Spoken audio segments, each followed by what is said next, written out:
Now, thanks to Anytime Fitness Glenelg, Beresford Wines and Bickford's Australia, it's Chewing the Fat with Bevan Jones. G'day, welcome to another edition of Chewing the Fat. Today we're here at the Adelaide Oval, the day before a huge second test between Australia and Pakistan. Who better talk about it than the man who knows all about test cricket? He's played 71 test matches for Australia, 259 wickets, also 97 ODIs. The only man as well to score a double century as a night watchman in test cricket history in both innings. And of course, he's the Adelaide Strikers coach. Dizzy Gillespie, great to have you Chewing the Fat, mate.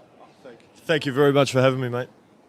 So let's talk about that innings, that amazing innings back in 2006 against Bangladesh, where you scored a double century as a night watchman. Well, I mean, how long have we got? Look, it was a lot of fun. It was, we bowled Bangladesh out for about 190, I think, and then I got a tap on the shoulder from Ricky Ponting. Saying, look, if we need a night watchman, I'd like you to do it if we lose a wicket. And I was a little bit surprised. I thought, well, just get out there, but I'd sort of take the opportunity for sure. And so managed to get out there and survive that night, and then just kept batting. I had a pretty simple game plan. I knew the spinners were going to be targeting the stumps, and so I just thought if I kept my front pad out of the way, look to hit the ball. And then when the ball was outside the stumps, try and play a positive shot and try to keep the scoreboard ticking over. I was never a fast scorer, but I had a simple game plan, and I was fortunate enough that it came off. And 1996, you made a debut against the West Indies in Test cricket. What was it like getting that baggy green? And talk to us through the game as well and how you went personally. Yeah, I mean, obviously, the dream to get your baggy green cap, and and it's a symbol of all the. I suppose the hopes, dreams, desires, and then and it's also a symbol of the hard work and dedication to the cause, and so it was great to get that. Played against at the SCG against the West Indies. My main memories of that were, one, going to Steve Remfrey, who does all the protective equipment here in the southern suburbs of Adelaide. I made sure I had all the protection and chest guard, arm guard, thigh guard, inner thigh guard. So I wanted to make sure, facing these West Indian quicks, if I had to bat, that I was well protected. And then also my spikes, the thread kept coming out. So I only had 2 pairs of spikes. So the thread kept coming out. So I ended up bowling some of the game with the couple of spikes missing. But look, a great experience, to play a test match at the SCG and, to take a couple of wickets as well, it was really satisfying. And, of course, you've had your fair share of injuries, Dizzy, but you've had an amazing career, as we spoke about, for those test matches and ODIs and a couple of T20s as well. But talk us through that career and how you ended up playing for SA and then going on to play for Australia. Yeah, I started Adelaide Cricket Club, and that was my local club. And it just, I did it like anyone. Went through the grades, played under 14 whites, and played some games in the Reds, and played under 16 whites, under 16 Reds, and then got to play in seniors cricket. And at the time there was 5 grades, so you started in either the D grade or the E grade, and you just worked your way up. And I did that like any other player, and then. I got selected. I got a late call up to the Australian under-19 side after playing for South Australian under-19s because I was playing a bit of A-grade cricket. Got called up to that, and then got a late call up. There was an injury. I think Brad Williams from Victoria, who then went to Western Australia in his professional career. He got injured before the under-19 tour of India, and I was a late call up, and so I went over there and. Learnt a lot. Learnt a lot about bowling in India on those conditions.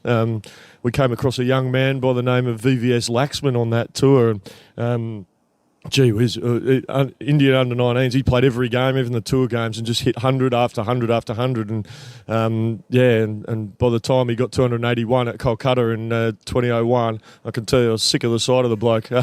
He just kept hitting us for mountains of runs. But look, so I went through that, and then I was fortunate enough to get an opportunity to get picked for South Australia, the back end of the 1994-95 season. So I played 3 games, including a Shield final. The one Queensland won their first ever final.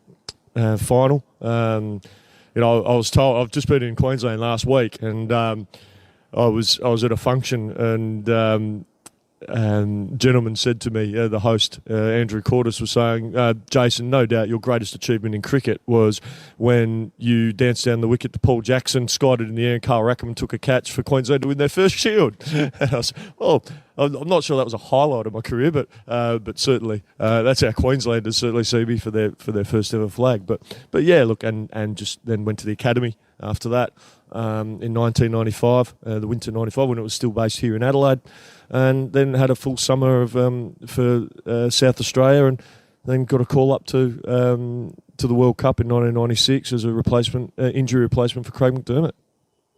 And I mentioned before about the Adelaide Strikers. You became the coach back in 2015. Talk to us through this, and if there's any future aspirations of being involved with international cricket as the coach, Dizzy. Yeah, look, I'm coming into my 5th season coaching the Adelaide Strikers in the BBL, and a job that I absolutely love. I feel very honoured to have been given this opportunity. We've had a little bit of success a couple of seasons ago, which was great. As for international aspirations, yeah, look, absolutely. I'd love to be involved with an international team at some point in the future.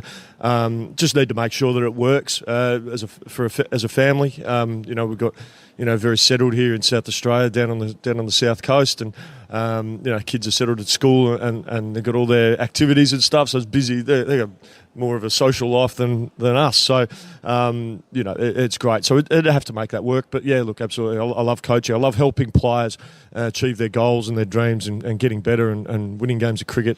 So look, it's certainly not off the radar, as it were. And one day, yeah, I'd love to be involved with an international team. And the second test I mentioned before kicks off tomorrow at the Adelaide Oval. Australia won by an innings and 5 runs in the first test, and good to see Pakistan take it up to the Aussies on that last day. And one of the real surprises, and you were pretty vocal about it on the ABC, Dizzy, was Mohammed Abbas being left out. Talk to us about that, and also, how do you think the second test match is going to go? Well, for a start, I think Australia are going to win and win easily. Look, Pakistan got their team wrong. I mean, for them to not play Imam-ul-Haq as well, batting in the top order, I think was a mistake. I think his game is more suited to Australian conditions than Haris Sohail, for instance. Mohammed Abbas not playing was just nonsense. Look, there's word out of the Pakistan camp is that he's lost a yard of pace. He was never rapid anyway. He's a medium fast bowler. I think they just missed a trick, and I certainly know the Australians. They fully expect him to play this game at Adelaide Oval, and they were very surprised that he didn't play. So I think Pakistan missed a trick there. But hopefully they can get their selections right, and we can have a really good game of cricket. But I fully expect Australia to win and win well. And before we finish up, you're good mates with Blewett and Boof Lehmann. In one word, describe Blewett and Boof Lehmann. Well, Bluey's a bit of a Julio. After Julio Iglesias, he's smart dresser, make sure the hair's perfect and that. But look, he's a ripper, and he's making a real name for himself as a coach. He was with the Strikers a couple of summers ago when we won the title. He was great around the team. But yeah, he's a massive Julio.